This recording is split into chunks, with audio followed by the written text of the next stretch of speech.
poder público como espaço para a construção de cidades sustentáveis. E para compor esse painel, eu convido o professor Elson Manuel Pereira. Por favor, Elson. Convido também o nosso vereador aqui de Florianópolis, Afrânio Beaupré.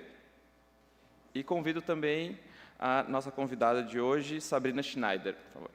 Sejam bem-vindos, bem-vinda.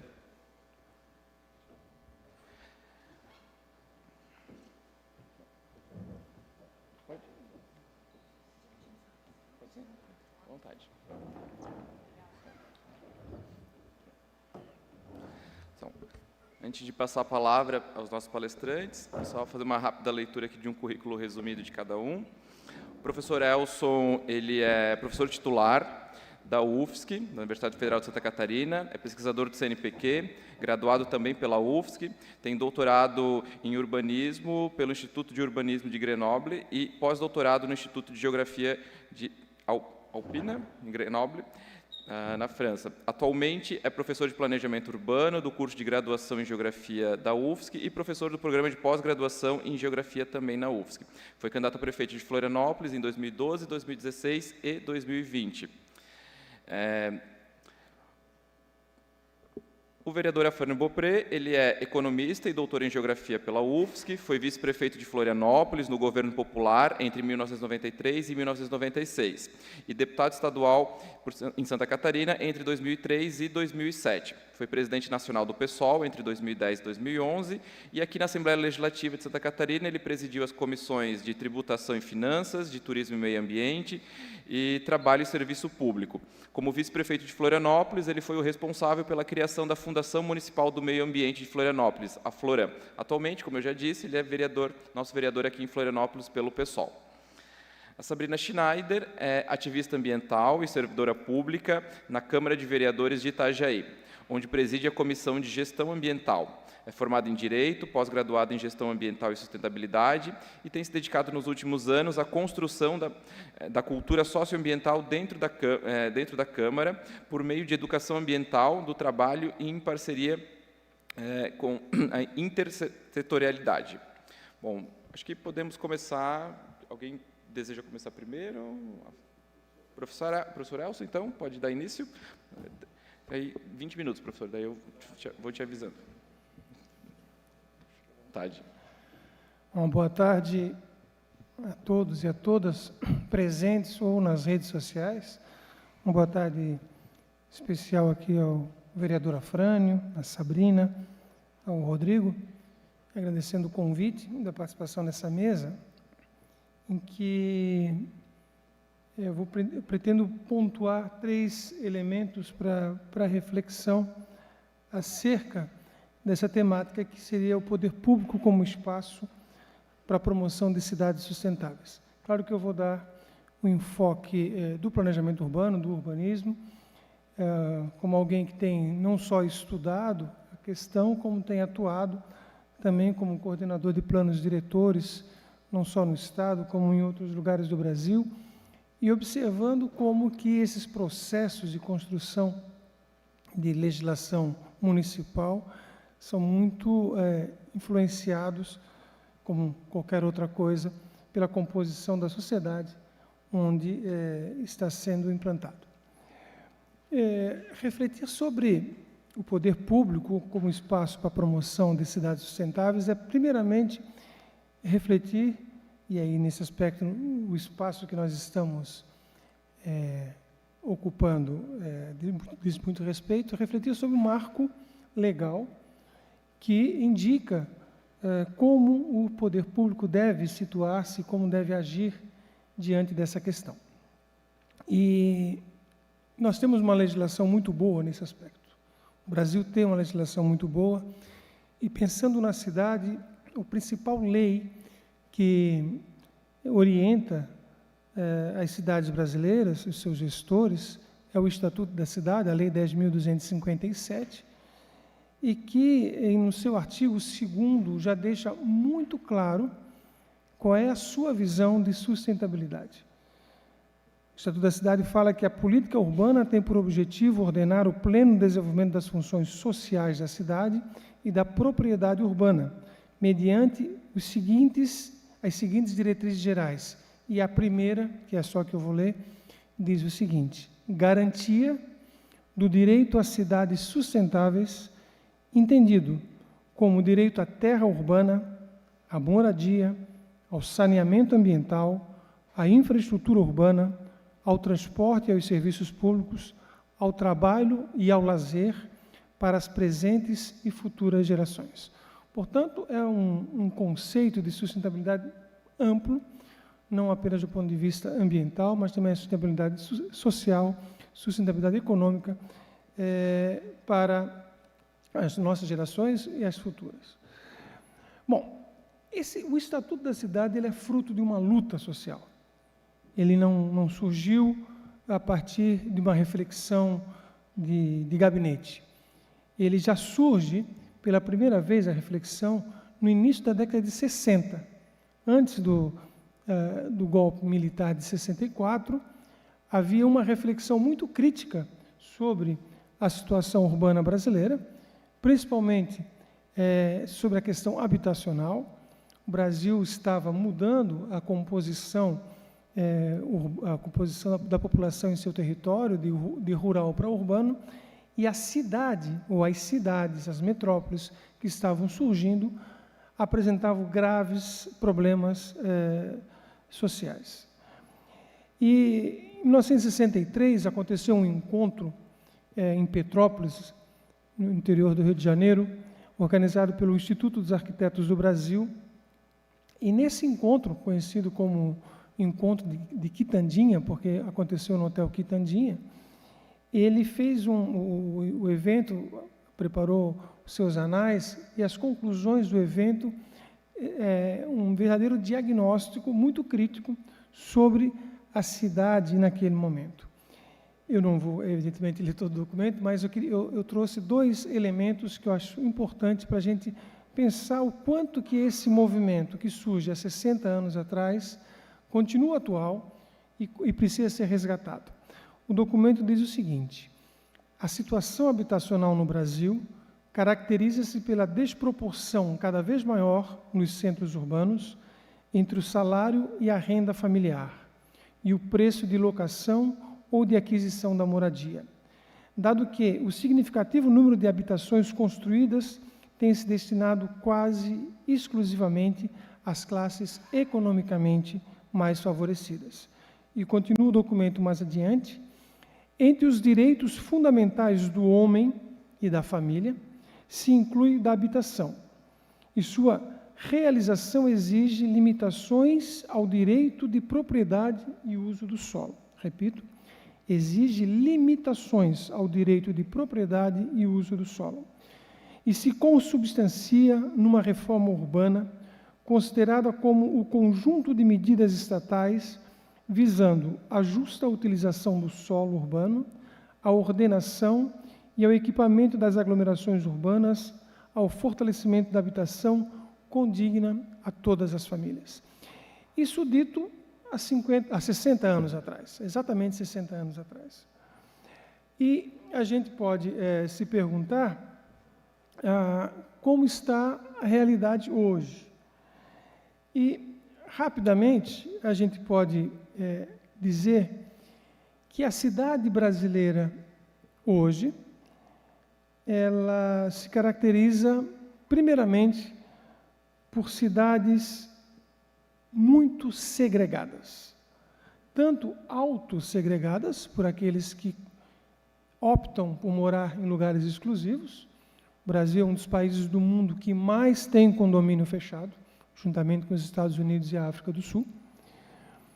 E também a segregação imposta, ou seja, para aqueles e aquelas em que a terra urbana não lhe dá escolha alguma. O grau de escolha é igual a 1, estão em alguns espaços que lhes sobram.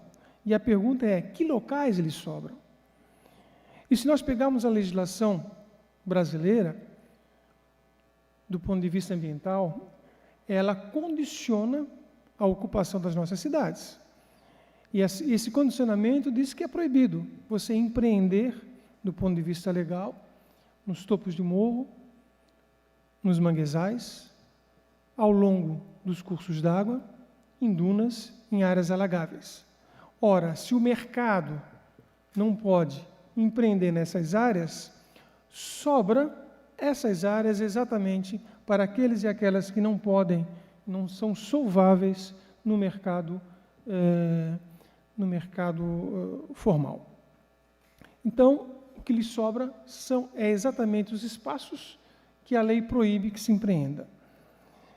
As pessoas não estão em lugar de risco por escolha, é pela falta de escolha. Segunda característica, nós construímos no Brasil cidades extremamente dispersas. E o que está por trás da dispersão da cidade brasileira é o preço da terra.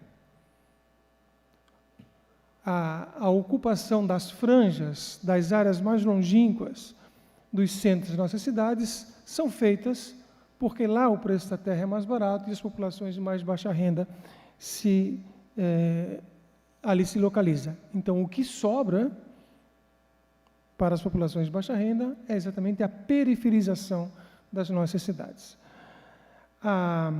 O resultado de cidades dispersas é o encarecimento da sua gestão.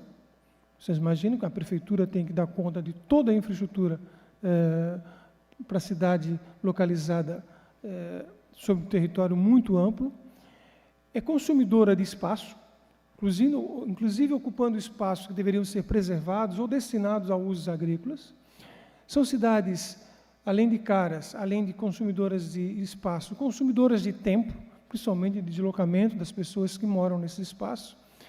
Portanto, são cidades cuja forma deve ser combatida.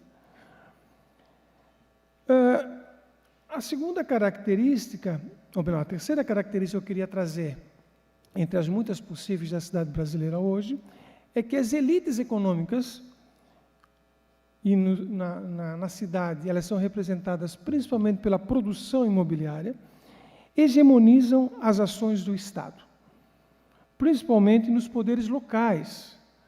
Quando o Estatuto da Cidade foi pensado, ele foi pensado como uma política nacional, e por isso que ele é uma lei infraconstitucional. Mas, na disputa pela sua implantação, já em 1988, os chamados municipalistas decidiram que ela deveria ser implantada nos municípios e pelos municípios. Ora, nós sabemos que as elites locais têm uma força desmesurada nos municípios. E aquela que deveria ser, a partir da ideia dos seus conceptores, uma lei única para todo o território nacional, uma espécie de SUS urbano, acabou sendo descentralizado e, portanto, sendo enfraquecido. O Estatuto da Cidade foi enfraquecido pelo municipalismo. Um outro elemento que eu gostaria de trazer como característica da cidade brasileira é que a principal lei que faz a gestão das cidades é o plano diretor. O velho plano diretor, inventado no início do século XX, mas que se reveste de novas características hoje. No entanto, o plano diretor previsto pelo Estatuto da Cidade é o primeiro a desconsiderar o Estatuto da Cidade. São pouquíssimos os planos diretores no Brasil que respeitam o Estatuto da Cidade. Portanto, são inconstitucionais. Não sou constitucionalista, mas acredito que seja. Acredito que seja. Por todas essas características que eu acabei de elencar, as questões ambientais são amplamente desrespeitadas. Bom, dada essa história de pelo menos 60 anos, de uma reflexão crítica do pensamento urbano brasileiro, pensamento urbano muito maduro, do ponto de vista internacional. A reflexão sobre o Estatuto da Cidade, a reforma urbana no Brasil, já datada da década de 60, não encontra no mundo, ou se encontra, são pouquíssimos casos de paralelo da qualidade da reflexão brasileira. O Brasil tem uma reflexão urbanística que, infelizmente, é ignorada pela grande maioria dos nossos gestores públicos, que preferem trazer ideias de outros lugares, e são ideias completamente fora dos lugares, e quando essas ideias chegam aqui nas nossas cidades, deixam muitos lugares fora das ideias. Os nossos gestores preferem transformar, ou melhor, comparar a nossa cidade com Miami, ou com Singapura, ou com qualquer outro lugar, e esquecem que, ou negligenciam que, as soluções dos nossos problemas se encontram no nosso próprio território. Certa vez me perguntaram, professor, o que nós deveríamos copiar de Curitiba? Se tivéssemos que copiar alguma coisa de Curitiba, copiemos a capacidade que eles têm de pensar o território deles. Só, mais nada. Para onde ir? Seria a última parte da minha reflexão. Primeiro, eu não tenho a menor dúvida que é necessário resgatar os princípios do Estatuto da Cidade, e principalmente a função social da cidade e da propriedade. Eu estou trabalhando em alguns planos diretores atualmente, e tem uma das cidades que a equipe técnica, juntamente com a leitura comunitária, propôs, que era uma área inundável, de ser não edificante. Ora, era claro tecnicamente, em tempos de aquecimento global, essas áreas servem inclusive como equilíbrio, pois está sendo altamente questionado porque os proprietários dessa área dizem que há uma presunção de ganho, que eles perderiam muito dinheiro porque ali eles queriam colocar um loteamento. Então, enquanto a gente não pensar que a terra urbana e a cidade deve cumprir uma função social e que a propriedade estaria subjugada a esse interesse social, nós não vamos progredir. Ou melhor, não vamos ir em frente. Não gosto da palavra progresso. Mas em 1910, quando Nova York implantou pela primeira vez um zoneamento urbano, houve esse mesmo tipo de questionamento. Os proprietários diziam, nós queremos construir a nossa propriedade o que nós quisermos. Isso foi a Suprema Corte americana, e a Suprema Corte americana falou, mesmo aqui nos Estados Unidos, a propriedade está subjugada ao interesse geral. E foi mantido o zoneamento em Nova York. Outra coisa que eu gostaria de levantar nesse ambiente é que o Estatuto da Cidade só vai ser resgatado em seus princípios quando os operadores do direito assim o fizerem. Infelizmente, as nossas universidades negligenciam muito o direito urbanístico. Ele é periférico quando existe.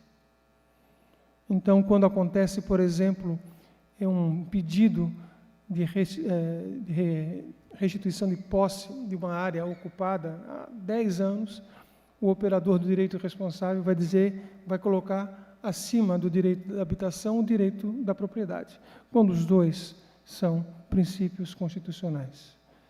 Então, é preciso que os operadores de direito se convertam ao Estatuto da Cidade.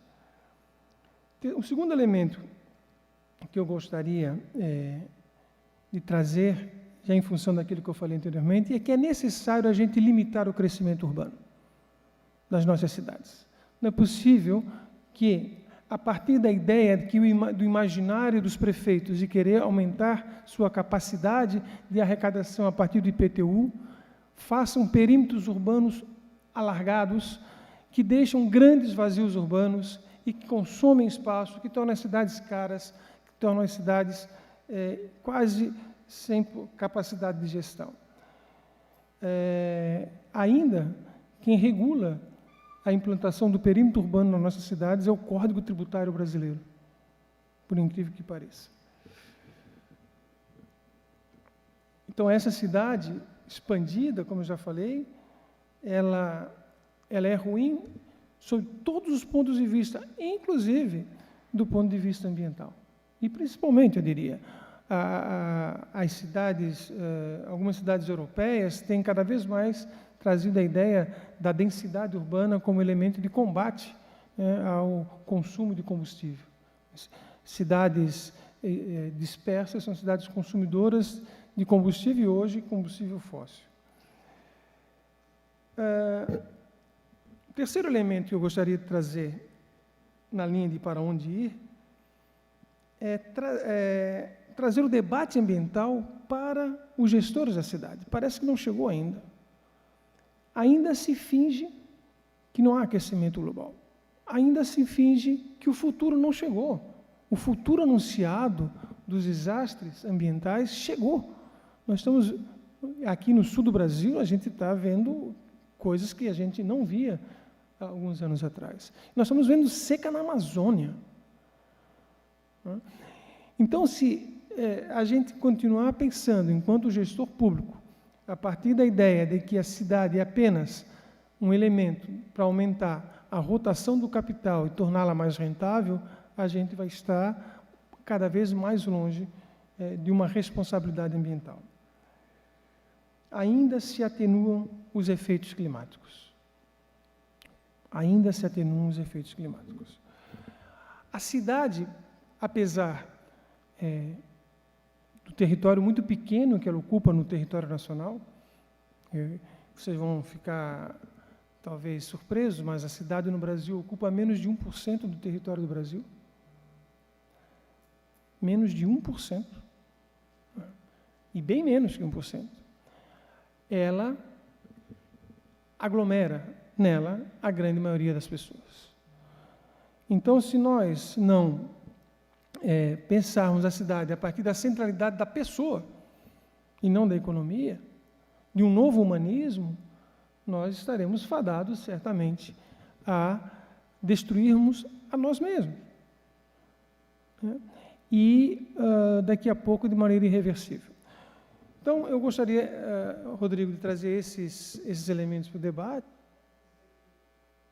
dizer que não existe apenas uma forma de planejar a cidade. O planejamento urbano é um ato essencialmente político, ele envolve escolhas. Então, há aqueles que fazem planejamento urbano de um jeito e há aqueles que fazem planejamento de outro. Planejamento urbano não é uma técnica única para ser aplicada na cidade, mas, repito, é um ato político. Obrigado.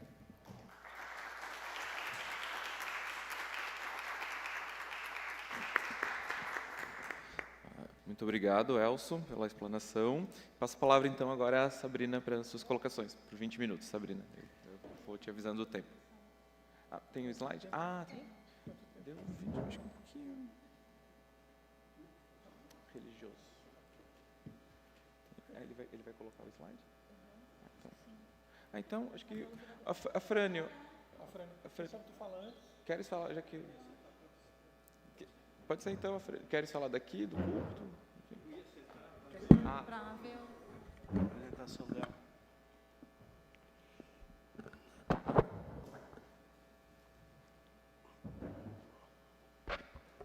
Bem, boa tarde a todos e todas aqui presentes e que estão nos acompanhando pelas redes sociais. Eu pensei em colaborar, o Rodrigo Sartotti, com um evento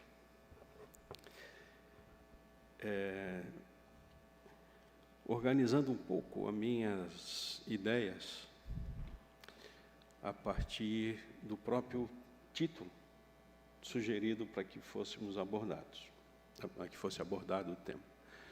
Ou seja, o poder público como espaço para a promoção de cidades sustentáveis. Desde já, então, também agradeço o convite e agradeço a oportunidade. Eu creio que, como ponto de partida, talvez fosse interessante sugerir transformar o próprio título numa pergunta. O poder público é mesmo um espaço para a promoção de cidades sustentáveis? Eu confesso para vocês que não sou otimista nessa resposta, mas também não quero ser pessimista. Eu prefiro ser o que o Mariano Suassuna nos ensinou. Realistas esperançosos.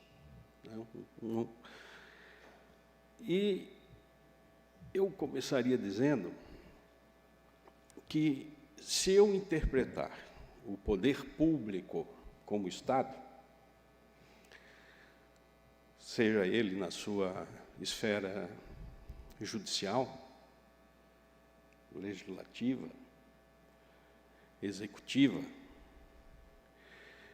eu diria para vocês que eu tenderia a concluir que o poder público está interditado para esse objetivo.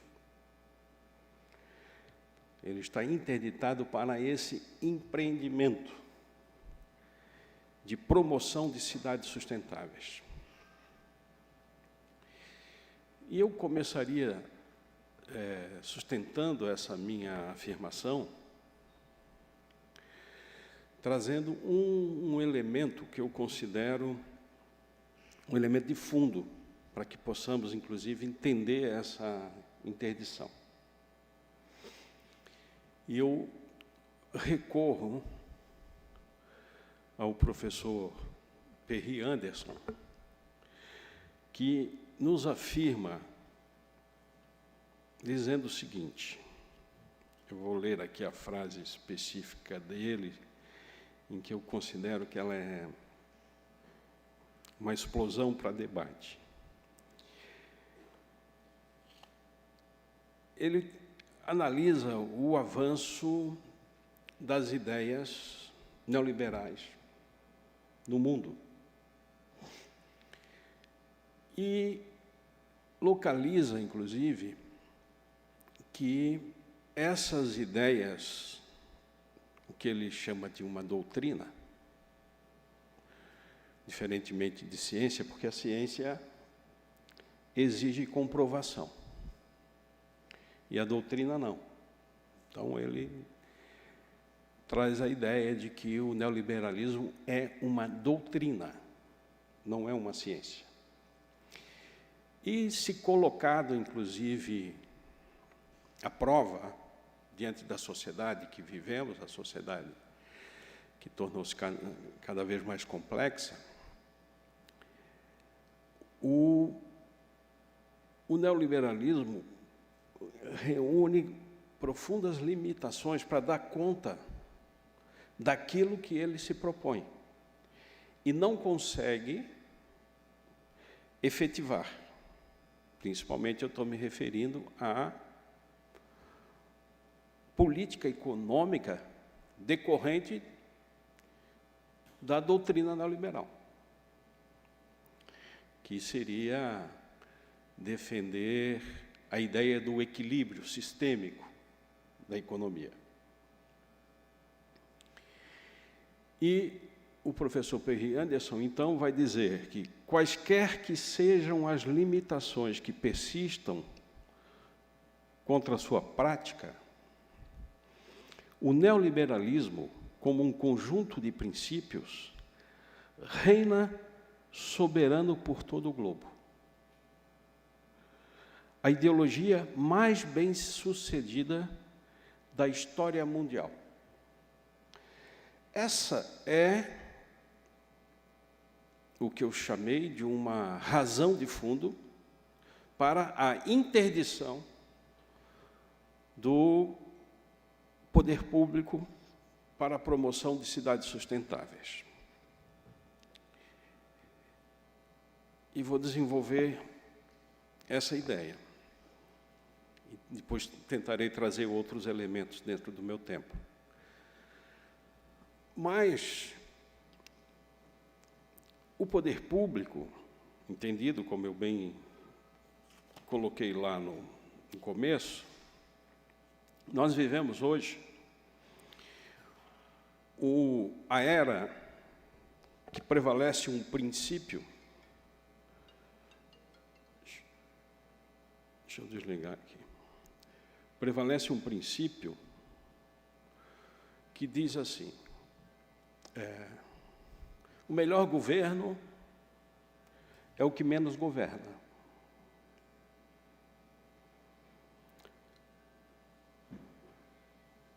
Nada de regulações.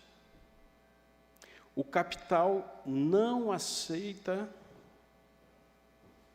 ser tutelado. Ele é o tutelador. Ora, se a sociedade, economicamente falando,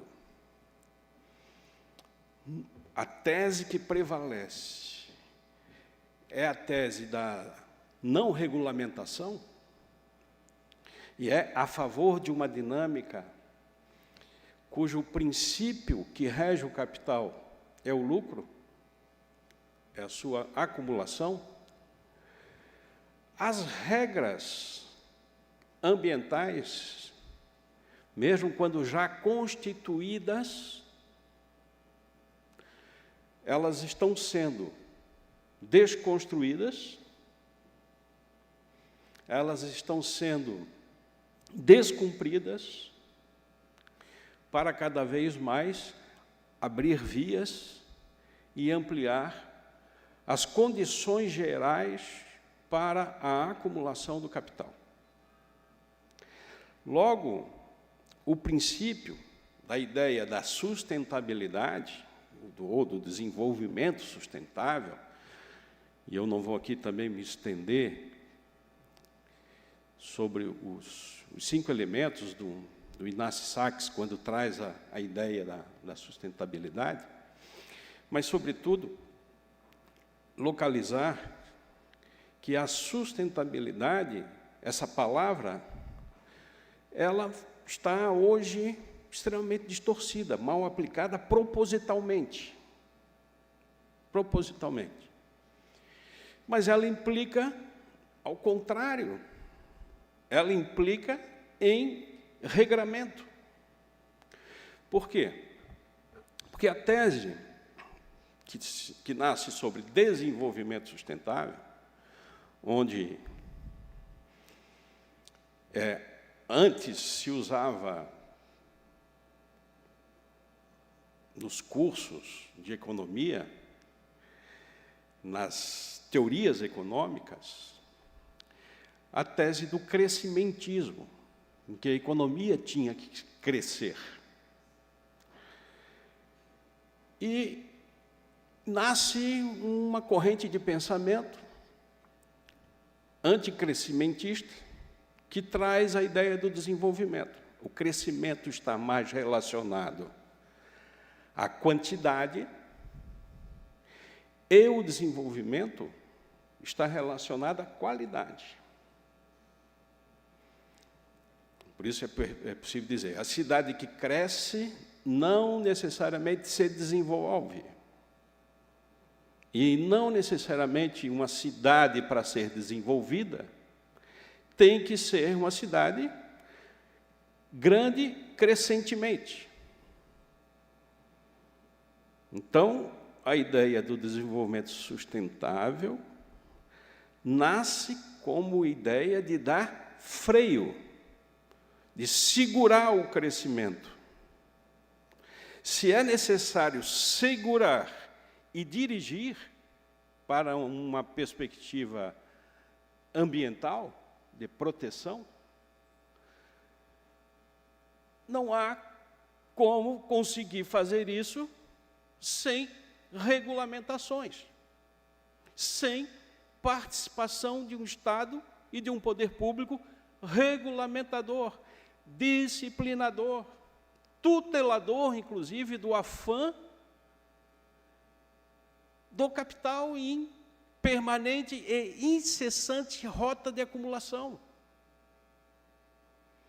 Ora, se o poder público, e se hoje nós estamos contaminados pela tese neoliberal de que o melhor governo é o que menos governa, que não pode regulamentar, e que não existe nada mais perfeito do que o mercado, ora, evidentemente que se o Estado está interditado, não consegue fazer cidade sustentável. Não tem como fazer. Eu não estou defendendo aqui um retorno aos postulados clássicos decorrentes do pós-guerra e da teoria keynesiana, que é a intervenção do Estado para salvar o capitalismo. Também não estou nessa tese, que foi a crise de 29, 33. Eu quero dizer que o Estado, na contradição, ele vive, pela sua natureza e a sua inserção dentro de uma sociedade complexa, o Estado, na sua contradição, pode e deve cumprir funções, regulações, para dar conta do que é o tema da promoção de cidades sustentáveis. Ele não fará isso se ele for um Estado enfraquecido, um Estado raquítico, sem poderes e sem apoio social. Porque muitos já assimilaram a ideia de que o Estado é um estorvo, é um problema. Quando discutimos aqui em Florianópolis o plano diretor, e as leis e os decretos decorrentes da regulação, da expansão do ordenamento do território, o que prevalece é a autodeclaração, o fim das estruturas públicas, as regras cada vez mais voltadas para uma lógica do empreendedor, o interesse do empreendedor prevalecendo, inclusive como princípio. No plano diretor de Florianópolis, se vocês notarem, tem um dos artigos que diz: quando houver conflito de leis, deve prevalecer aquela interpretação mais favorável ao privado, que é exatamente o absurdo que fere com a Constituição Federal, que é a prevalência do interesse público sobre o privado. Exatamente o inverso. E eu digo, como professor, no meu espaço em sala de aula, também, jovens que estão já culturalmente inseridos dentro dessa lógica. E veem o poder público como o seu inimigo a ser destruído e combatido. Né? Então, o que eu quero aqui trazer essa reflexão é esse pano de fundo para que a gente dê conta de entender. Porque se você localiza mal o problema, você não tem capacidade de solução. Não há condições de resolver. Então, para poder agir, tem que saber localizar a chamada cadeia causal do problema que nós estamos vivendo nas cidades. E que o Elson pontuou aí vários importantes elementos que nos ajudam a entender. Então, com essas questões, eu queria trazer essa reflexão de fundo. E que há uma facilidade, hoje eu vejo cada vez mais assim, uma facilidade de um invencionismo, de interpretações, que nasce ideias fortes, boas, mas que elas são absorvidas e são manipuladas para uma outra perspectiva. É o caso do que eu chamo aqui, do que está no próprio título, da ideia de sustentabilidade. Agora, a sustentabilidade econômica, bobagem. Alguém faz, não, porque tem que fazer uma casa sustentável. Aí, o tema da sustentabilidade, ele é macro. Ele precisa estar dentro de um contexto de sociedade, de mundo, de uma relação global. Então, Por isso que parece ser menor, parece ser um turismo político, importante a reunião que acontece essa semana, onde está o presidente Lula, a delegação, a ministra Marina, e em Dubai, todo mundo discutindo essa temática. Não há mais como fugir disso.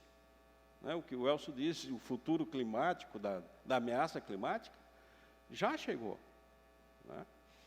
Então, e nós estamos, assim, ainda discutindo ampliação do uso dos combustíveis fósseis, né? Temas que precisam já mudar na agenda, inclusive dos estadistas, né? Falando em termos mais gerais. Então, essa é a minha contribuição para essa reflexão. Um poder público forte, atuante, tutelador do afã da acumulação capitalista anárquica que acontece, desenfreada, e que é, na sua essência, ela agride, no sentido amplo da palavra, o meio ambiente.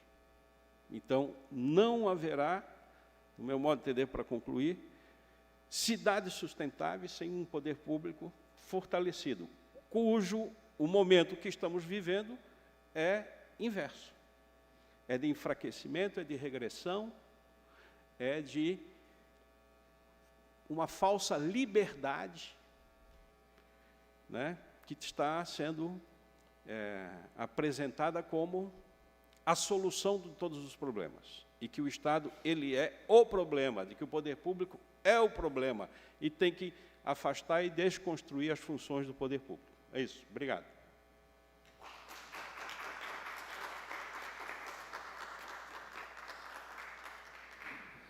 Muito obrigado, Afrânio. Muito obrigado. Agora eu passo a palavra a Sabrina, para as suas colocações. Sabrina, por 20 minutos. Meu Deus, que responsabilidade agora, né? Falar depois dos dois. Bom, me chamo Sabrina, primeiro agradeço o convite, né? E eu fiz uma apresentação aqui, gente, muito simples para vocês. Eu fui convidada para falar da Câmara de Vereadores de Itajaí. Eu sou servidora, né, da Câmara de Vereadores. E vou sair bem reflexiva daqui, tá? Depois de escutar vocês, principalmente questões ligadas a território, plano diretor, gosto bastante também. Só que, diferente dos colegas, eu vim falar um pouco do papel da instituição, né? O que a gente faz como instituição para contribuir com o município de Itajaí. Então, é uma coisa mais micro, mas bastante alinhada, eu acho, com as demandas globais também, né? Vou pedir para ele passar ali para mim. Eu trouxe aqui uma frase para começar a minha apresentação, que fala que a função das instituições políticas é dar respostas às perguntas que provêm do ambiente social, né? Em resumo, então, a gente precisa atender às demandas da comunidade. Acho que vem muito ao encontro aqui do que o professor falou também. Que tipo de resposta a gente vem dando, né? Já não sei se é possível, a gente tem alguns desafios pela frente, né? Eu não vim falar da questão dos parlamentares, né, do que eles fazem, mas da instituição. E hoje em dia, como os colegas também aqui da mesa colocaram, já não é mais uma questão periférica, né? A questão de sustentabilidade virou foco, né? Principalmente agora que a gente está vivendo o futuro, né? Ele se tornou presente e a gente está lidando com essas questões climáticas, principalmente. Se a gente for observar só aqui no estado mesmo, ultimamente, é o foco das atenções, a gente passando por todos esses eventos, né? E lidando também com as consequências deles, né? Que envolvem aí, mortes, questões territoriais também, né? De saneamento, ambientais, questões de território, como no caso lá das barragens, enfim. Então, a Câmara de Vereadores, a gente já desde a escola aprende, né, que o Poder Legislativo ele tem duas funções, que é de legislar e de fiscalizar. Só que a gente, lá em Itajaí, a Câmara vem acreditando que a gente pode incrementar um pouco essas funções, sabe? E poder responder um pouco, né, para a comunidade de outra forma. Então, lá a gente tem um trabalho de gestão ambiental acontecendo, socioambiental. Eu trouxe uma breve linha do tempo. Em 2015, então, a gente primeiro instituiu o Plano Câmara Sustentável, que era uma lei que estava mais ligada à questão predial mesmo, né? A questão de a gente adequar o prédio da Câmara para questões com foco em sustentabilidade, reaproveitamento de água, aproveitamento dos recursos naturais, né, iluminação natural, enfim. Em 2017, então, o ato da mesa diretora instituiu uma política permanente de gestão ambiental, criou uma comissão de gestão ambiental que é formada por servidores efetivos, é voluntária essa comissão. E em 2022, então, a presidente da comissão, eu, no caso, eu passei a atuar exclusivamente com essas questões lá dentro. Então, foi um grande avanço, né? A gente partiu de uma comissão voluntária que, quando dava, colocava em prática o nosso plano de gestão ambiental, para agora ter um servidor efetivo trabalhando exclusivamente com isso. Pode passar, por favor? Enfim, então eu trouxe para vocês, assim, só para contar um pouquinho do que a gente está fazendo, não dá para falar muito, assim, de alguns programas que a gente tem, algumas ações acontecendo. Então, atualmente, na Câmara, a gente tem um programa de eficiência energética, a gente fez uma instalação de uma usina de energia fotovoltaica, a gente trabalha também com a sensibilização dos servidores e trabalhadores terceirizados da Câmara também para a questão de economia de energia. A gente comunica isso externamente, essa foto é de um painel que ele é bem grande, na entrada da Câmara, para a comunidade. A gente recebe muitas pessoas lá na nossa instituição, da comunidade, então, para eles entenderem como funciona uma energia, como é convertida essa energia solar em energia para a gente utilizar, números também sempre atualizados dessa usina. Eu também, às vezes, ataco de blogueira lá nas redes sociais da Câmara, com uma linguagem mais popular, mais simples, para explicar para as pessoas como funciona. Então, essa é uma das ações que a gente realiza lá dentro. A gente também realiza compensação de emissão de CO2 todos os anos por meio do plantio de mudas. Então, a gente elabora um inventário. A intenção também é sempre aprimorar cada vez mais. Então, muito provavelmente, no ano que vem, a gente vai ter uma empresa contratada para fazer isso também.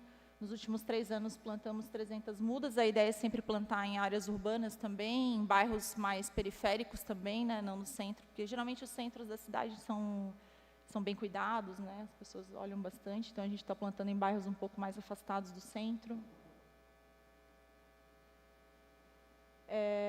A gente tem um programa também chamado Câmara Coleta, na Câmara de Vereadores. A ideia é a gente popularizar a temática dos resíduos, né, com a comunidade também. Então, atualmente, a gente disponibiliza dentro da Câmara um ponto de entrega voluntário para óleo de cozinha usado, pilhas e baterias e resíduos eletroeletrônicos. Eles são destinados para uma cooperativa do nosso município.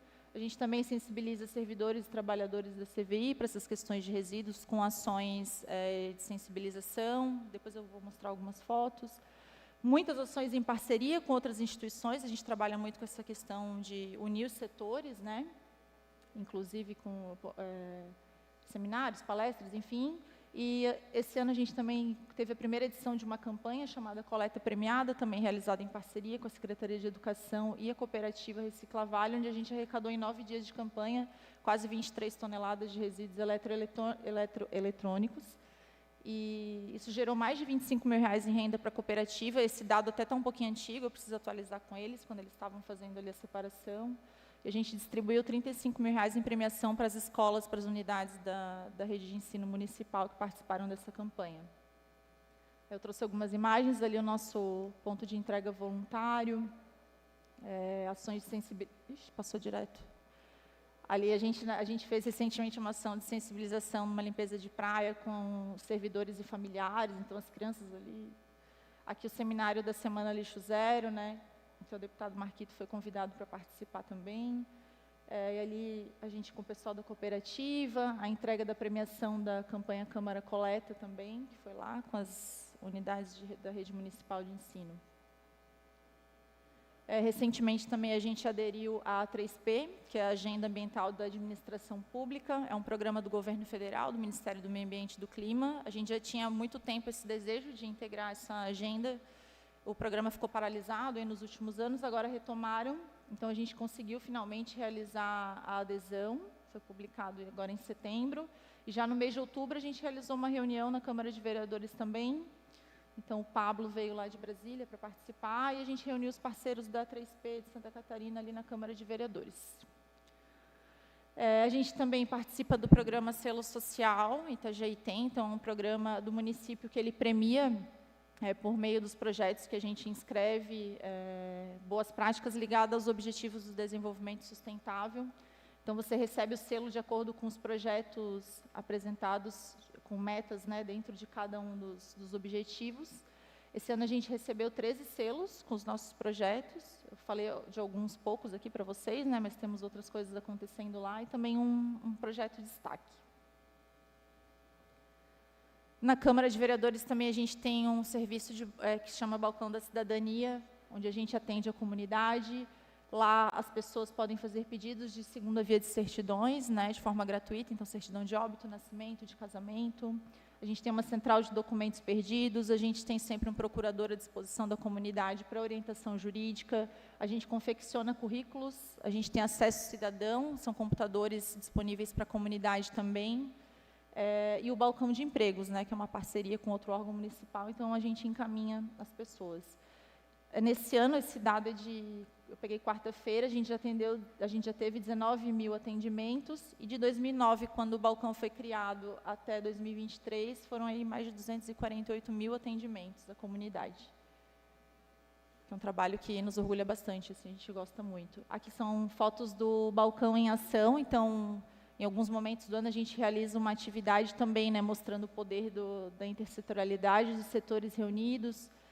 Então, várias instituições, governamentais e não governamentais, se reúnem, esse espaço é na Câmara de Vereadores, então as escolas também visitam, a gente tem vacinação, esse ano teve vacinação, rola música, enfim, é um dia que a Câmara recebe muita gente, assim, bem bacana.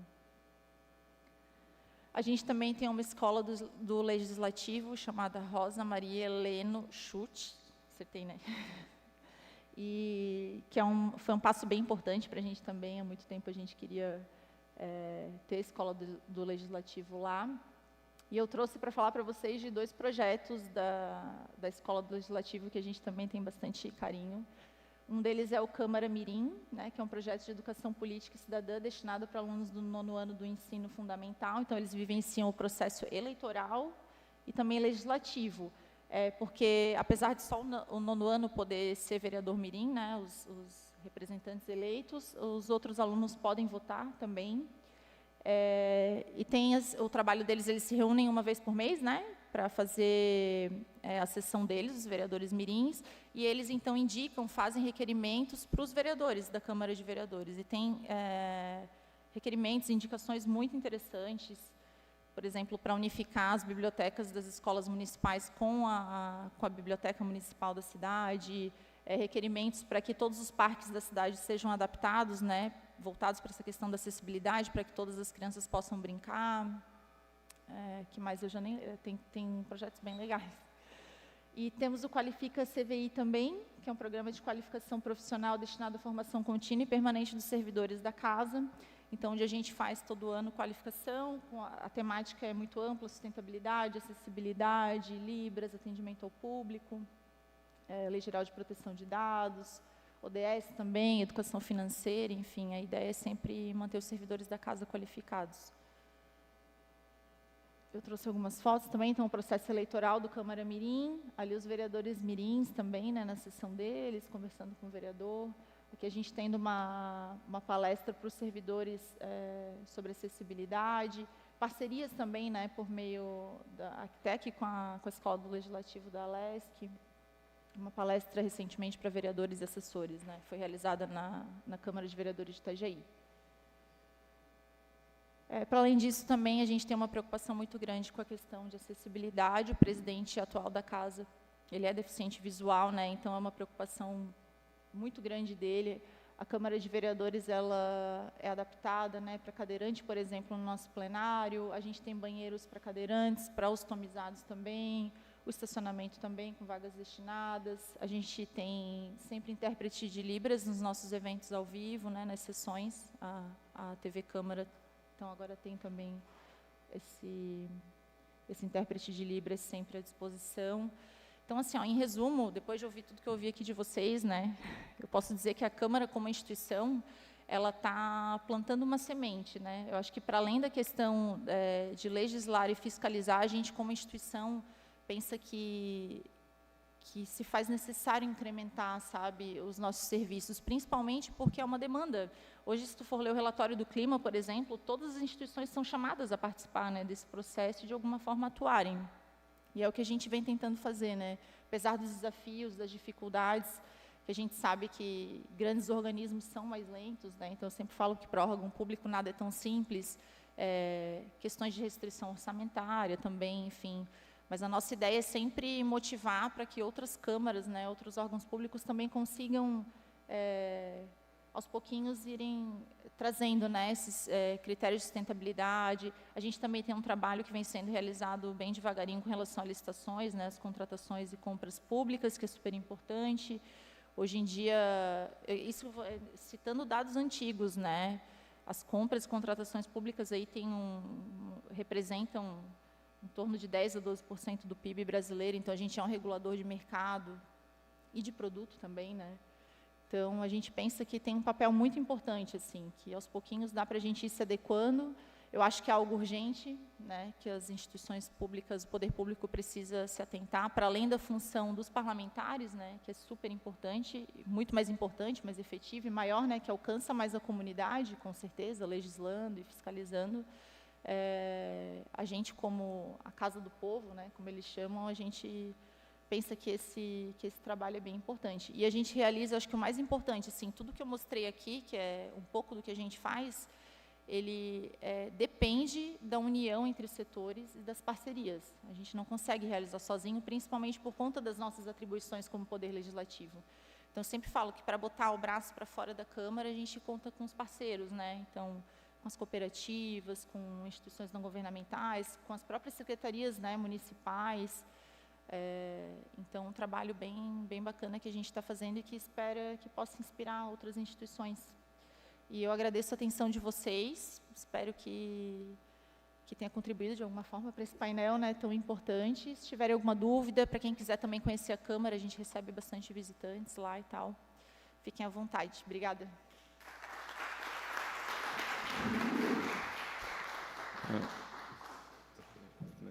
Muito obrigado, Sabrina, pela explanação. Também, já dado o adiantado da hora, a gente tem um painel agora na sequência. Então, mais uma vez, agradeço a presença do Elson, do Afrânio e da Sabrina por esse painel. Acho que foi muitas informações, foi bastante inspirador. E é isso, encerramos aqui. Muito obrigado, gente. Obrigada, Tom.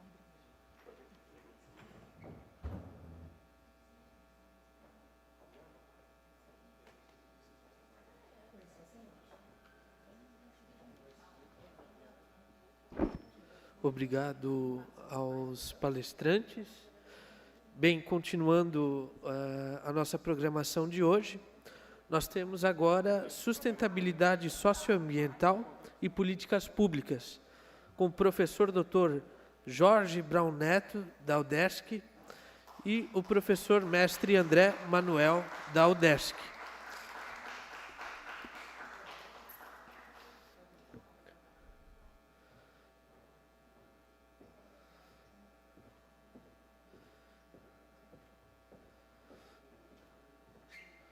O professor Jorge é graduado em Administração Pública pela Universidade do Estado de Santa Catarina, mestre e doutor em Administração pela Universidade do Estado de Santa Catarina, é pesquisador do Núcleo de Inovações Sociais na Esfera Pública, NISP, do Programa de Pós-Graduação em Administração do Centro de Ciência e Administração e Socioeconômicas, ESAG, da Universidade do Estado de Santa Catarina e atualmente é professor substituto da Universidade do Estado de Santa Catarina. O professor André Manuel é graduado em Administração Pública pela Universidade do Estado de Santa Catarina, mestre em Administração pela Universidade do Estado de Santa Catarina, doutorando do Programa de Pós-Graduação em Administração da Universidade do Estado de Santa Catarina, é pesquisador do Núcleo de Inovações Sociais na esfera em Administração do Centro de Ciências da Administração e Socioeconômicas da Universidade do Estado de Santa Catarina e atualmente é professor substituto da Universidade do Estado de Santa Catarina. Boa tarde a todos, senhoras e senhores. Então, primeiramente, eu gostaria de agradecer o convite, né, feito pelo Constinter, ao nosso núcleo de pesquisas, o Núcleo de Inovações Sociais na Esfera Pública, o NISP, da Universidade do Estado de Santa Catarina. E eu gostaria também de agradecer especialmente e pessoalmente a professora Milena pela oportunidade, né, e pela organização desse evento, né. É sempre bom a gente poder dialogar com outras áreas do conhecimento, e muito nos felicita estar aqui, eu e o professor André, né? Então, na mesa de agora, a nossa organização, a gente vai tratar um pouco das pesquisas que a gente realiza e das temáticas que a gente trabalha nessa interação entre esfera pública, né, e suas mais diferentes áreas. O professor André vai começar explanando e depois eu vou fazer a minha intervenção também, tá? Espero que possamos ter uma tarde, uma discussão, um diálogo, um painel interessante para todos. Professor André. Bom, muito obrigado pela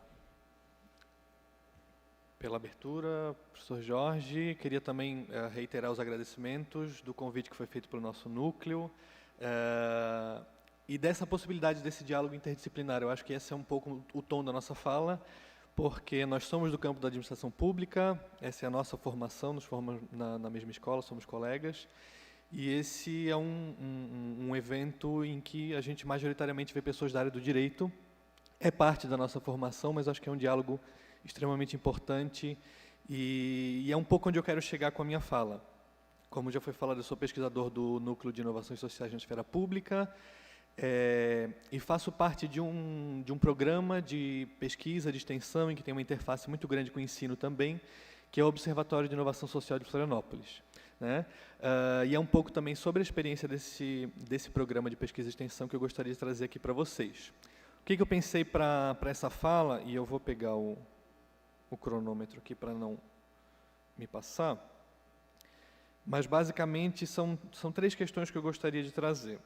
A primeira delas é trazer um dos campos de estudos que conformam a formação em administração pública, é o campo das políticas públicas, que é bastante próximo da ciência política, e eu gostaria de trazer uma contribuição muito interessante, inclusive para o debate em relação às políticas públicas e às políticas constitucionais, que é um debate que eu sei que tem sido capitaneado pela professora Milena, que é o campo de implementação de políticas públicas, né, o que eles têm a nos dizer. E, a partir desses pressupostos, como que a gente se aproxima desse fenômeno, que é o fenômeno da ação pública, das políticas públicas, e trazer um caso bastante interessante, que é o caso da agricultura urbana em Florianópolis, que fez parte da minha pesquisa de mestrado e que, enfim, vai fazer parte do nosso diálogo aqui. Em relação à trajetória dos estudos de implementação de políticas públicas, em primeiro lugar, o que eu acho que é importante trazer é como surge o campo de atuação profissional e o campo de formação e pesquisa em políticas públicas, né? Ele surge na primeira metade do século XX, no momento de grande transformação no papel e na atuação do Estado, né? É um momento em que ascendem, isso foi falado um pouco na mesa anterior, em que ascendem, ganha espaço a ideia de desenvolvimento e do Estado como promotor desse desenvolvimento, né? É nesse momento em que a atuação do Estado passa a ser muito mais intensa na promoção do desenvolvimento e que surgem as políticas públicas para promover esse desenvolvimento, as políticas públicas voltadas, por exemplo, à educação profissional, à capacitação, as políticas de saúde, seguridade social, os direitos trabalhistas são dessa época também. A grande questão é que o profissional da administração pública, que é um campo que surge um pouco antes, no final do século XIX, ele estava muito mais preocupado com as áreas meio, né? Uma formação que, desde o seu início e ainda hoje, é muito tributária da ciência do gerenciamento. Então, é um profissional que, naquela época, estava muito mais preocupado com as áreas meio, né? Em executar eficientemente as decisões que eram tomadas pelos políticos eleitos democraticamente. Então, era um profissional que não articulava e não tinha a pretensão na sua formação de articular os conteúdos, os fins das políticas públicas. E com essa mudança no papel do Estado, na promoção mais ativa das políticas públicas, era necessário um profissional que articulasse também os conteúdos das políticas públicas, né? Que estivesse preocupado não só com a execução eficiente e neutra desses processos, implementasse essas decisões tomadas, mas que também soubesse articular esses conteúdos. E aí que surge o profissional, né, das políticas públicas e o campo de formação e pesquisa. Surgem os primeiros cursos, isso sobretudo nos Estados Unidos, né, e vai ter uma expressão também na Europa e que depois chega ao Brasil.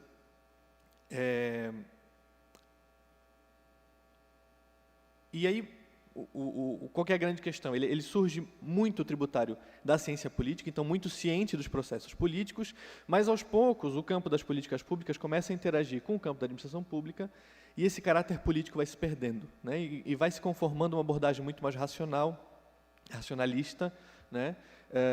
Com um corte epistemológico bastante positivista e que tem um grande pressuposto no início do campo, que é o foco dos estudos precisa ser na tomada de decisão. Por quê? Tomada de decisão, as burocracias públicas vão implementar essas decisões de forma neutra e eficiente.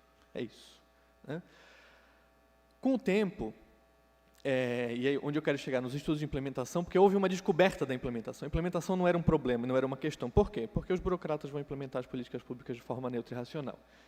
Com as políticas públicas de desenvolvimento, houve uma série de investimentos, e quando a gente investe, a gente quer ver resultado. E nesse momento surge o campo de avaliação das políticas públicas, né? De avaliação de programas públicos, e começa a se perceber que os investimentos são enormes, mas os resultados são baixos, né? Então tem uma coisa ali no meio entre a tomada de decisão e os resultados das políticas públicas. Isso hoje pode parecer muito óbvio, mas naquele momento foi uma grande descoberta. E aí, na década de 70, e aí eu trago aqui o argumento da professora Gabriela Lota, que é uma grande referência na área de implementação de políticas públicas no Brasil, e ela vai perceber 4 gerações dos estudos de implementação, eu acho importante trazer, porque elas nos revelam algumas coisas importantíssimas para compreender as políticas públicas ainda hoje, né? Os estudos de implementação eles começam na década de 70, nos Estados Unidos, e a grande preocupação é justamente com esse gap que existe entre a tomada de decisão e os resultados. E aí os estudos de implementação eles começam olhando o processo de implementação de políticas públicas como falha, como erro, como disfunção, como perversão, né? A grande questão é entender por que se falha, quais são os tipos de falha e como é que a gente pode corrigir. Acontece que nessa época ainda se trabalhava e se estudava a implementação sob aquele ponto de vista. Alguns tomam a decisão, outros implementam, e a gente precisa fazer com que esse processo seja eficiente. Então, esses estudos foram um grande avanço, porque descobriram a implementação, porque mapearam muitas das falhas, né? Então, a gente conhece hoje, a gente tem tipologias, inclusive, de falhas de política pública por conta desses estudos. Só que é uma abordagem extremamente top-down e que não consegue entender a importância da criatividade na implementação de políticas públicas, inclusive dos burocratas, né? E aí as grandes soluções são ou toma a decisão melhor ou aumenta o controle sobre aqueles que estão implementando. Então as decisões são também tributárias dessa visão a respeito do processo de política pública bastante hierarquizado, bastante top-down, né, de cima para baixo. Entre as décadas de 70 e 80, e em contraposição a essa abordagem top-down, surge a abordagem bottom-up, né, que surge sobretudo na Europa, mas que começa a olhar e se preocupar em entender não a implementação como falha, mas entender os processos de implementação como os processos em que a política pública se materializa e se concretiza, né? Então, o foco é entender a política pública como ela é, não só como deveria ser e o que deveria ter sido feito para que fosse alcançado, né? E aí o foco desses estudos começa a ser, sobretudo, naqueles que fazem as políticas públicas acontecerem, né? Nos burocratas que estão na base das hierarquias das burocracias públicas, o que a gente chama hoje de burocratas de nível de rua, né? E aí tem um outro olhar para a implementação, não como falha, mas como um processo também criativo e necessário de implementação dessas decisões. Isso, falando assim em pouco tempo, pode parecer pouco, mas ele passa a reconhecer que as políticas públicas são fluxos múltiplos e de decisões que vão do começo até o fim, né? Não tem um momento só de tomada de decisão, não é... e aí uma das imagens mais clássicas do campo de políticas públicas, e que desde o começo se discute, se propõe, enfim, tem diversas versões, é o ciclo, né? E o ciclo é uma ferramenta analítica muito importante, mas às vezes leva a crer que é um processo linear, e que a tomada de decisão acontece num momento só, né? E aí essa segunda geração ela vai justamente compreender isso, né? De que os processos de política pública são múltiplos fluxos de decisões que se seguem, que são tomadas, sim, pelos políticos democraticamente eleitos, por aqueles que são mandatários de cargos eletivos, mas também pelos burocratas. Os burocratas, especialmente de nível de rua, eles precisam tomar diversas decisões que não estão previstas. Então, é necessário, um processo natural, né? E aí, um olhar para as políticas públicas como elas de fato são. E aí, as duas últimas gerações, uma na década de 90, que é um momento de amadurecimento do campo, em que essas perspectivas começam a ser colocadas em diálogo, abordagens mais top-down e mais bottom-up. Surgem os primeiros modelos de análise, então isso fez avançar os estudos, avançar as comparações também. E, aonde eu queria chegar, essa quarta geração, que é um momento em que chega no Brasil, a gente está aproveitando os ganhos dessas três gerações, especialmente da terceira, que colocou as abordagens para dialogar, que de alguma forma não dialogavam, e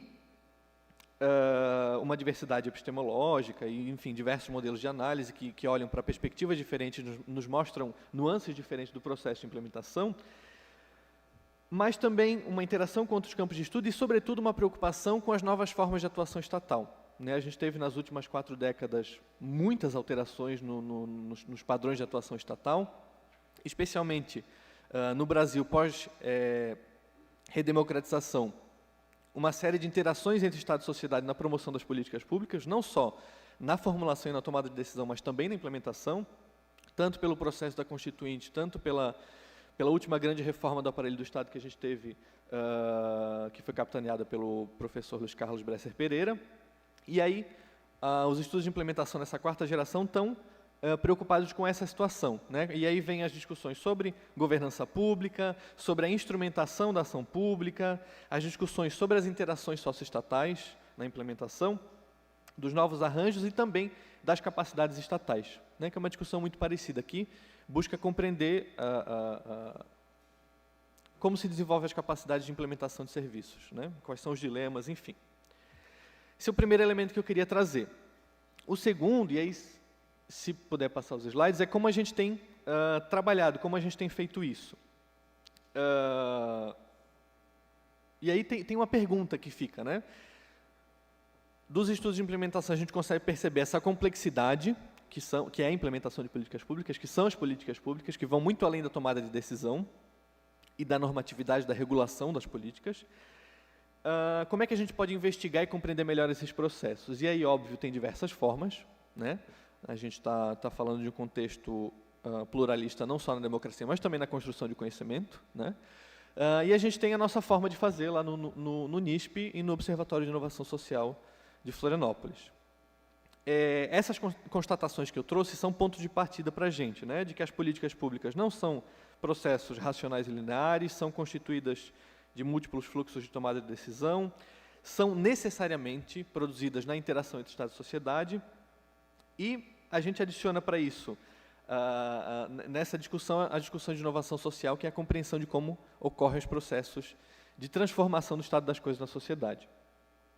E aí, para isso, eu entrei nesse processo já em andamento, mas a gente tem construído pouco a pouco a metodologia, o quadro teórico-analítico da etnografia de arenas públicas, e é o que eu gostaria de compartilhar um pouco com vocês. Como é que a gente analisa esses processos de implementação de políticas públicas?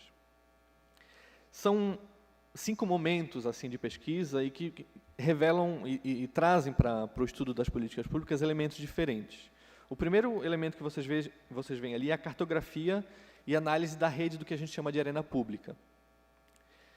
Por que análise da rede? Porque os sistemas de política pública, na verdade, se constituem em arenas. O que a gente quer dizer com isso, né? Que existe uma diversidade de atores que não só dão legitimidade para o processo de política pública, mas que sustentam também as capacidades estatais. Os atores da sociedade civil são fundamentais não só para dar legitimidade para o processo, mas para garantir que o processo aconteça e aconteça de forma eficiente, eficaz. O caso que eu vou trazer vai mostrar isso.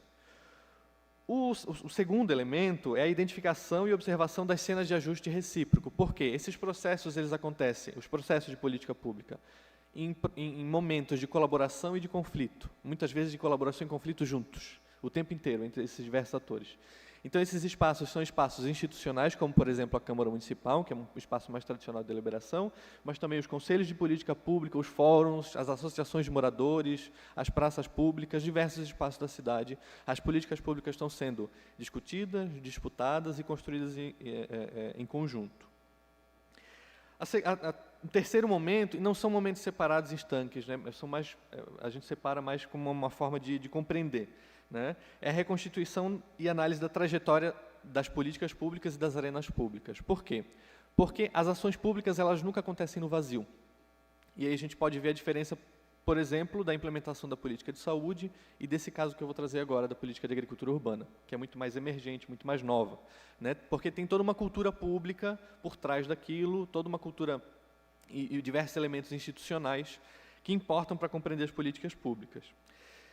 E aí outros dois elementos, o acompanhamento dos diferentes públicos, que são aqueles que tentam dar resposta para os problemas que percebem e que também sofrem com aqueles problemas, que é importantíssimo a gente trazer para a discussão aqueles que sofrem com os problemas públicos, né, como sujeitos daquelas políticas.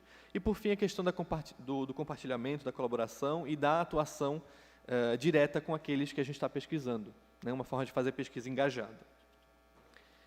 Pode passar, por favor? E aí a nossa principal ferramenta de pesquisa, e eu convido a todos a conhecerem, não vai dar tempo para mostrar aqui, é uma plataforma colaborativa, uma plataforma online, em que os resultados desses processos de pesquisa e de colaboração e de extensão, eles são reunidos, né, muitos pesquisadores passam por ali, muitos alunos de pós-graduação, de graduação, e um pouco do que a gente faz fica, né, e esses resultados vão se acumulando, e a grande ferramenta de divulgação e de colaboração é a nossa plataforma, que eu convido todos a conhecerem. Inclusive, a gente está à disposição para aqueles que quiserem conhecer melhor depois. Pode passar, por favor, o slide. E aí, outro elemento importante do que a gente faz, já para encerrar essa segunda parte, é uma pesquisa implicada, aplicada e engajada. E a gente tem integrado ensino, pesquisa e extensão e colaborado com diversos atores que estão lá fazendo política pública, né? Desde atores da sociedade civil, espaços institucionais como os conselhos de política pública, enfim. Essa é uma das nossas questões também, não só produzir conhecimento, mas fazer com que esse conhecimento seja útil para aqueles que vivem os processos das políticas públicas. E a última coisa que eu gostaria de trazer é que esse é um trabalho conjunto, né? Essa é um excerto da equipe, né? A equipe é coordenada pela professora Carolina Dion, que é a grande idealizadora desse projeto, junto com a professora Graziela Alpested. Tem uma série de outros professores que estão engajados, alunos de mestrado, de doutorado, bolsista de graduação, de extensão, alunos de TCC de graduação. Então, tem uma equipe que dá suporte e que nos permite fazer tudo isso. E é difícil fazer pesquisa em colaboração no Brasil, né? É difícil fazer pesquisa no Brasil, é difícil fazer pesquisa em colaboração num ambiente tão individualista quanto a academia. A gente tem tentado fazer e tem dado ótimos resultados, apesar de ser suspeito para falar disso. Isso é como a gente tem feito. E, para encerrar, nos minutos que me restam, eu queria trazer um caso, para ilustrar que o grande argumento, e onde eu quero chegar, eu já vou adiantar antes, né? Primeiro, o olhar para as políticas públicas, ele precisa, e essa fala é um convite para um diálogo interdisciplinar, e todos aqueles pressupostos, aquelas conclusões dos estudos de implementação nos ajudam a compreender isso, né, de que a análise do processo de tomada de decisão é um momento fundamental, mas não é suficiente para entender toda a complexidade do processo de uma política pública. E aí eu trago aqui o caso da agricultura urbana em Florianópolis. Provavelmente vocês já viram muita propaganda oficial, né? A Prefeitura Municipal investe bastante nisso, porque a cidade é uma grande referência na área de agricultura urbana. Tem uma série de... E aí eu trago aqui, esse uma das saídas da nossa plataforma, a cartografia, o georreferenciamento das iniciativas, dos atores que estão fazendo ação pública aqui em Florianópolis. São 83 iniciativas, aqueles que estão na ponta, e mais de 70 atores de suporte, que dão algum tipo de auxílio para esses que estão na ponta, como financiamento, capacitação, formação, articulação, enfim. E a primeira grande coisa, a primeira grande conclusão desse estudo que foi feito na agricultura urbana, e que já tem outros estudos que têm acumulado para essa conclusão, é de que as políticas públicas não se limitam a subsistemas fechados e institucionais, né? As políticas públicas são constituídas de múltiplas arenas públicas com diversos atores, né?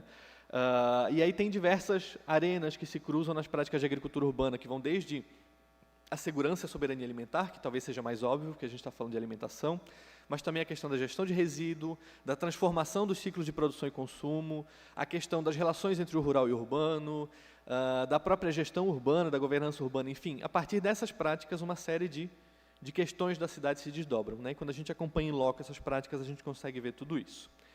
E aí, para ilustrar esse processo de construção, do Programa Municipal de Agricultura Urbana, que hoje se chama Cultiva Floripa, eu trago a análise da trajetória de um espaço de articulação que chama Rede Semear, né?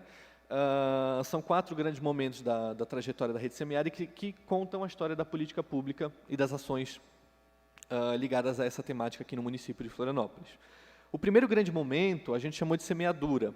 Por quê? Porque diz respeito aos antecedentes da criação da Rede Semear e é um momento em que uma série de experimentações se multiplicaram pela cidade, começaram a se perceber e a perceber a necessidade de autorreconhecimento e a necessidade de articulação. E pode passar para o próximo slide, aqui tem algumas imagens desse momento. É um momento em que diversas, especialmente organizações da sociedade civil, começaram a multiplicar essas práticas, né? Aí se destaca, por exemplo, a atuação do CEPAGRO, né? Nessa época, o hoje deputado estadual Marquito era técnico do CEPAGRO, depois virou vereador, ele foi eleito vereador depois de 2 mandatos e hoje é deputado dessa casa. E também uma série de hortas comunitárias, hortas em centros de saúde, hortas em escolas, em centros de referência de assistência social. Esses atores começaram a se perceber e perceber a necessidade de articulação. E aí a solução foi a criação de um espaço, de um fórum de articulação, que tem esse belíssimo nome, eles ainda atuam em Florianópolis, a Rede Semear, né? E aí, o que é mais interessante? Essas organizações, experimentações da sociedade civil começaram a interlocutar com servidores públicos municipais, especialmente servidores de baixo e médio escalão, os burocratas de nível de rua e os gestores, né? E aí, isso tem implicações para um segundo momento, que a gente chama de momento de primeiras colheitas, que é a constituição desses pares de articulação e a atuação conjunta desses servidores e desses atores da sociedade civil para a criação de uma política pública municipal, né? E aí, um espaço na agenda pública que eles perceberam foi uma política de combate à dengue no âmbito da promoção da saúde e inserir a criação do Programa Municipal de Agricultura Urbana. E aí tem todo um trabalho dos servidores junto à alta gestão, né, de falar da importância desse programa tal, e conseguiram via decreto a criação do Programa Municipal de Agricultura Urbana. E aí, pode passar, por favor, esses também são fotos desse segundo momento. E como é que o programa acontecia? A partir da interação entre esses servidores e esses atores da sociedade civil. O programa foi criado em 2017, 17, a discussão e criação por decreto. Até 2019 ele não tinha 1 centavo previsto no orçamento e mesmo em 2019, quando foi previsto, a execução foi bem problemática, a gente já vai ver por quê. Mas o programa aconteceu, né? A gente chegou a ter quase todos os centros de saúde com horta comunitária de plantas medicinais, o programa Educando com Horta Escolar e a Gastronomia, a multiplicação dos espaços de compostagem, as hortas comunitárias, a política pública aconteceu. O que aconteceu? No próximo momento, que a gente chama de estiagem, e tem um porquê, né? Que por uma série de razões houve um afastamento e uma ruptura da Prefeitura Municipal com a Rede Semear, né? Inclusive por questões da conjuntura política municipal, né? Que muitas vezes a rede era associada ao vereador Marquito, que era de oposição, enfim, uma série de disputas, e a rede, que constituiu a política, foi afastada da política, né? A alta gestão da Prefeitura Municipal tomou o programa para si, não, agora a gente vai tocar, afastou os servidores que tocavam o programa desde o início, afastou a Rede Semear. A Rede Semear, essa era a sua razão de ser, né? E aí ela viveu um momento de bastante crise, que é o próximo momento da trajetória da Rede Semear. E pode passar já para o próximo slide. Pode seguir já para o próximo, por favor. E aí foi um momento de reinvenção da Rede Semear. O que acontece? A Rede Semear continua existindo. No ano seguinte, a atuação dela passou a ser muito mais vinculada aos territórios, não tanto às políticas públicas, né? Uma metodologia freiriana dos círculos de cultura. Agora, sem essa base que constituiu o programa teve diversas ações. O programa continua, mas não com a pujança que ele tinha antes. E aí a gente chega naquela questão que eu falava no início, né? Não é só uma questão de decisão, a decisão foi tomada por decreto, o decreto foi renovado, foi alterado várias vezes, mas as ações elas perderam a sua pujança e as capacidades estatais de implementação daquela política pública diminuíram. Por quê? Porque as políticas públicas todas, mas nesse caso muito mais, né, porque tem uma fragilidade institucional muito grande, ela depende dessa interação entre Estado e sociedade. Quando se perdeu esse suporte na sociedade, as ações do programa tiveram uma grande dificuldade de continuidade. E aí, por fim, eu encerro com aquilo que eu falava, que eu já entreguei, que era o objetivo de chegar à necessidade desse diálogo interdisciplinar e, especialmente, do reconhecimento das políticas públicas como múltiplos fluxos de tomada de decisão que acontecem desde o topo até a base do Estado e nas interações com o Estado e sociedade. E as interações com o Estado e sociedade, a participação da sociedade civil, não é só uma questão de legitimidade das políticas públicas, mas também de eficácia e de capacidade de entrega daqueles serviços, daquelas políticas públicas. É isso, agradeço muito o convite, a oportunidade e estou aberto para o debate.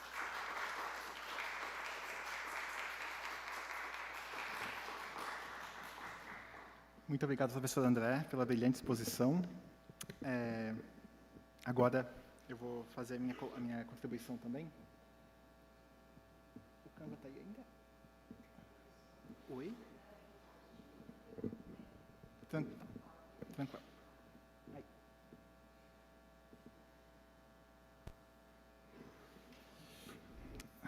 Então, boa tarde a todos novamente.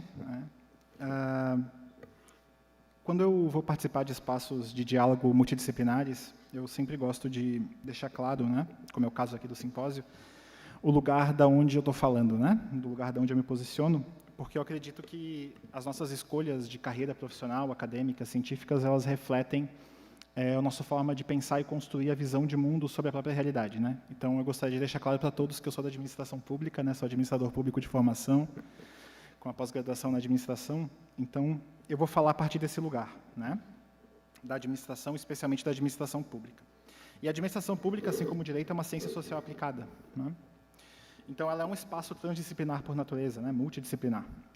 E, dentre os vários assuntos multidisciplinares por natureza, o que eu optei aqui, escolhi hoje para conversar com vocês, tendo à vista a proposta do simpósio, foi o patrimônio cultural e imaterial, né, que eu intitulei, então, a nossa fala hoje, o patrimônio cultural e imaterial como bem relacional, um diálogo entre cultura e economia.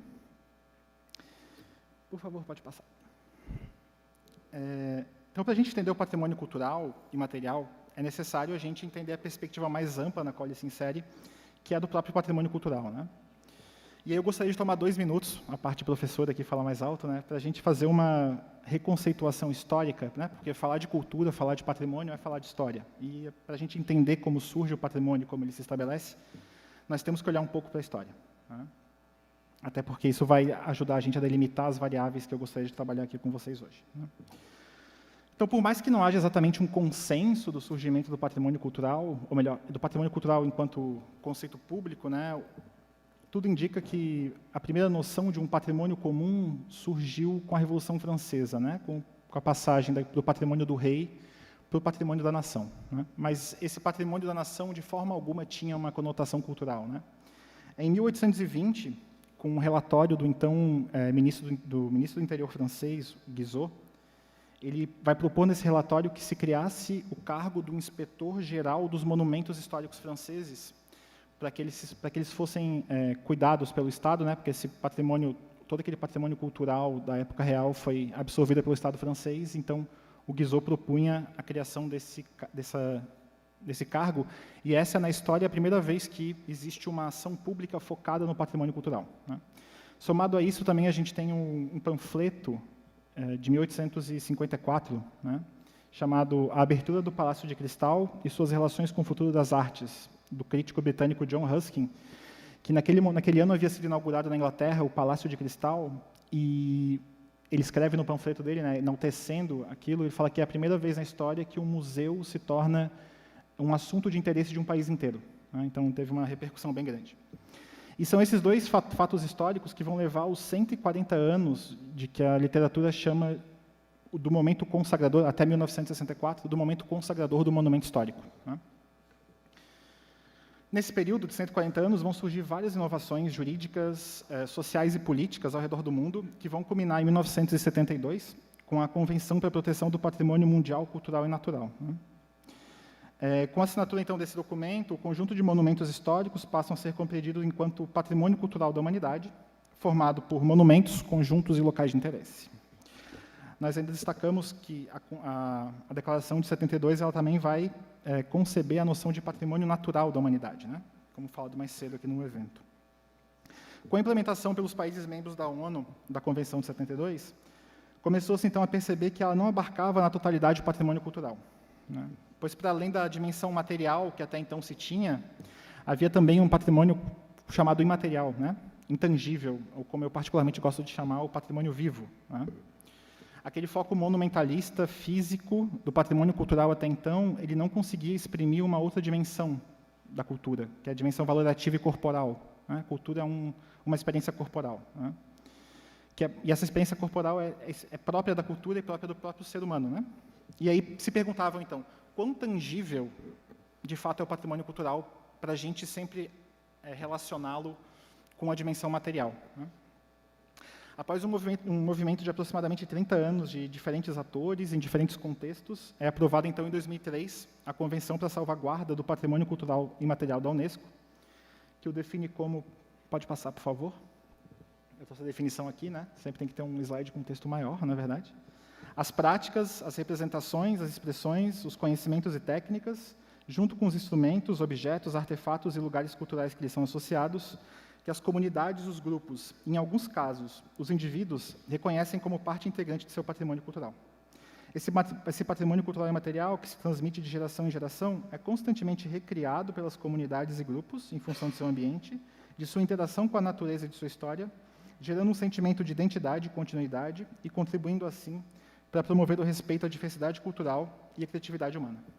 Para os fins da presente convenção, será levado em conta apenas o patrimônio cultural e material que seja compatível com os instrumentos internacionais de direitos humanos existentes e com os imperativos de respeito mútuo entre comunidades, grupos, indivíduos e do desenvolvimento sustentável.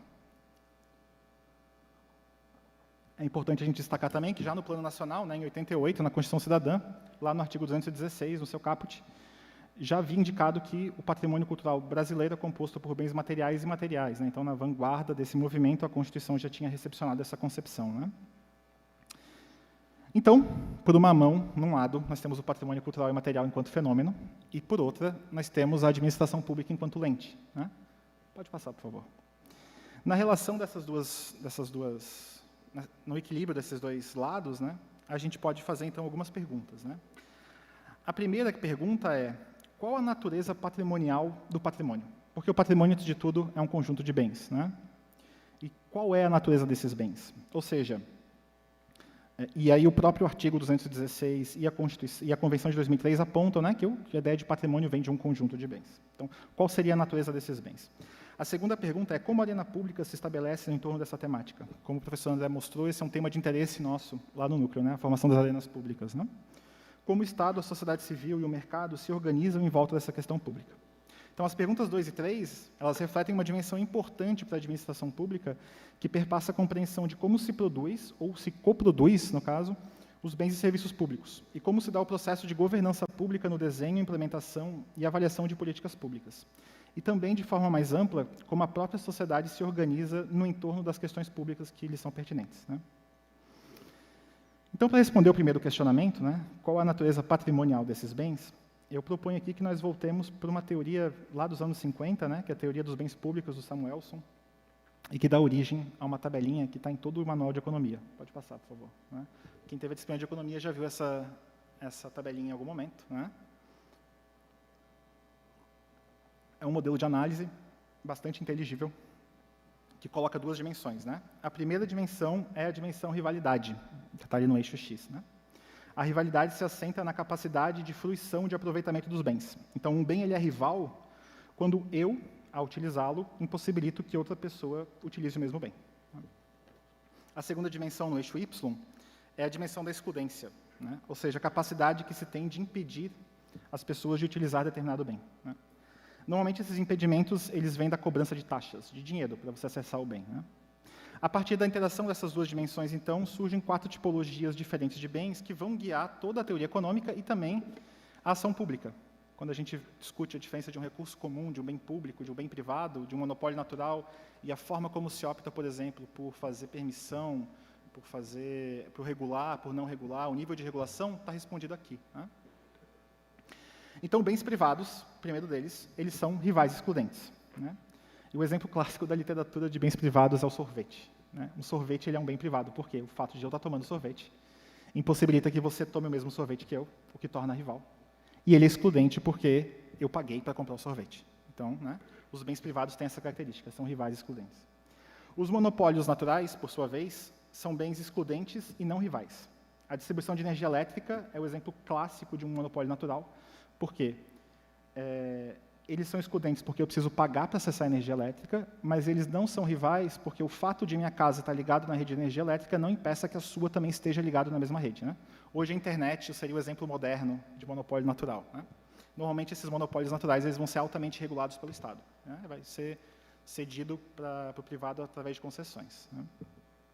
Depois nós temos os recursos comuns, que são bens rivais e não excludentes, né? E o exemplo clássico é o meio ambiente.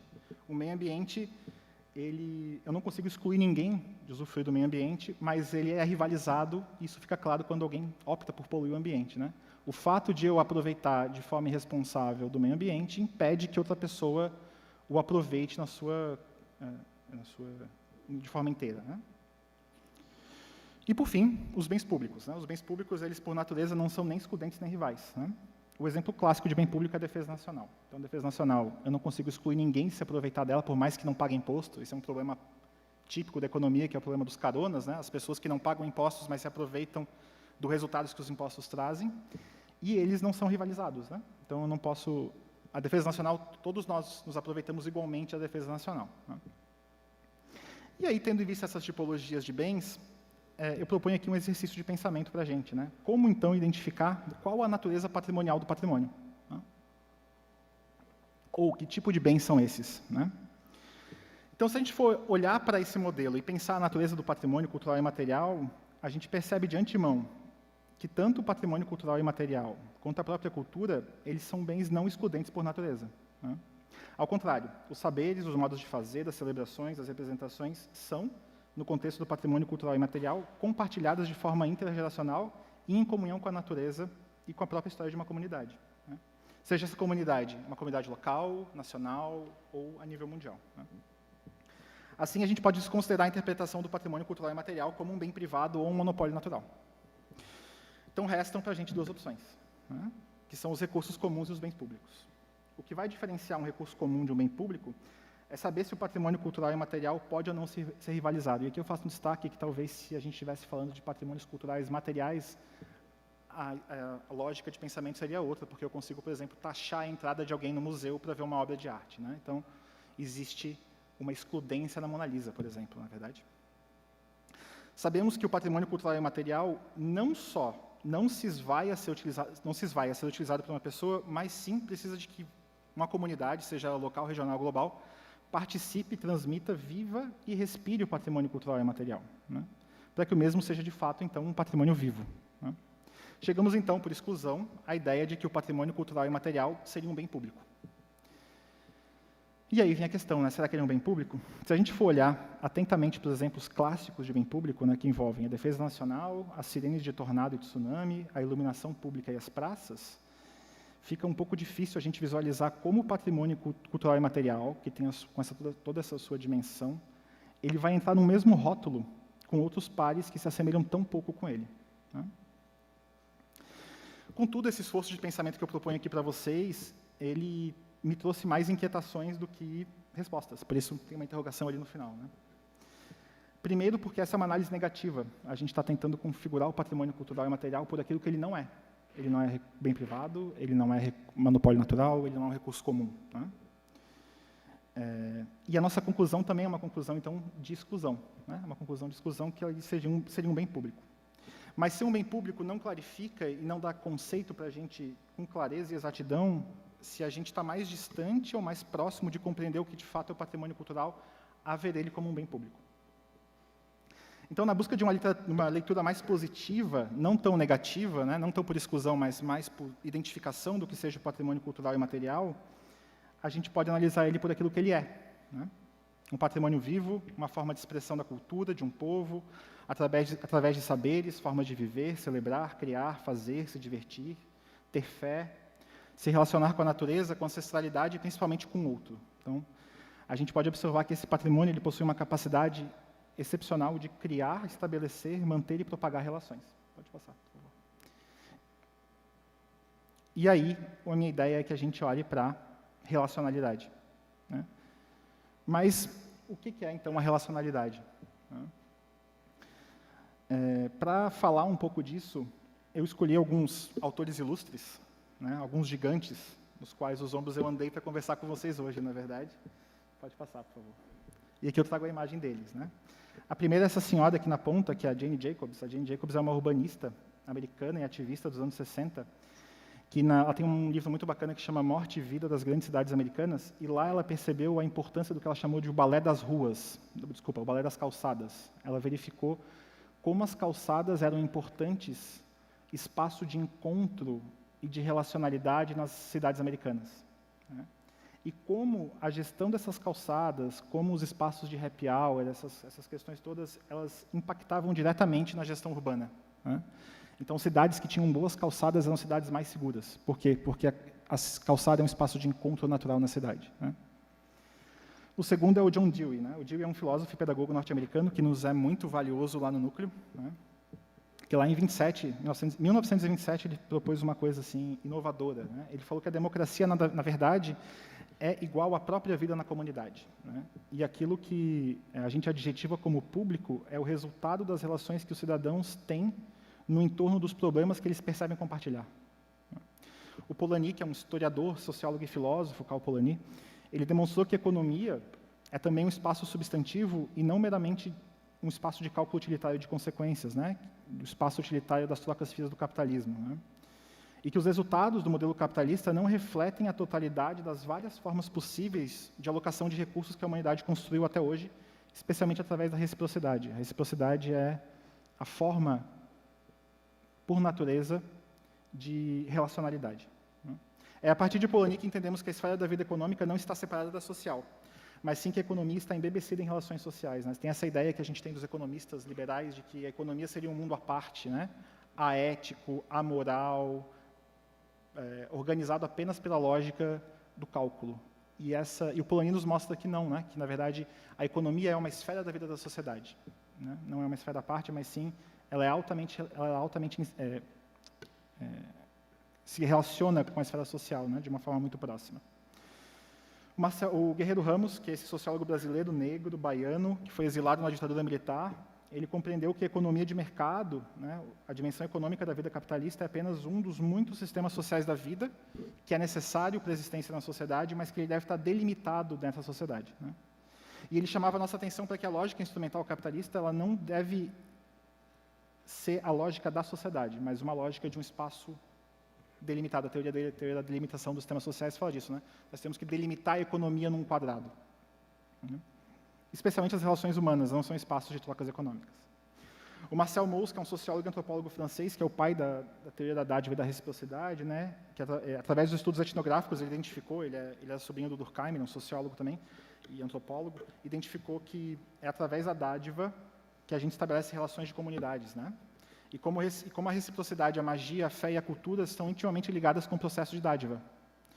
O Putnam é um cara que a gente gosta muito na administração.